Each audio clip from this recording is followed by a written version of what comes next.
Lesson 1. How to use and store a knife correctly. Make sure your hands are dry before using a knife so it doesn't slip out of your hand.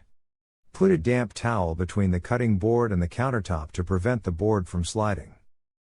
Use the right knife for the task. A paring knife for pitting and peeling, and a chef's knife for dicing or slicing. Cut carefully. Flex the fingers of the hand holding the food so you don't cut yourself. This takes practice, but it will come naturally in the end. Move your hand as you cut the food with the knife. Don't get distracted while using a knife.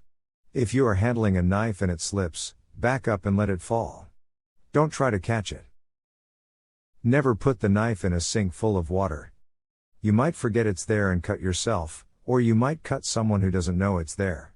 Do not put knives in the dishwasher, as the person unloading the dishwasher may not see them. Hand wash knives separately and dry thoroughly before storing them. Do not leave loose knives in drawers, unless they are in a sheath.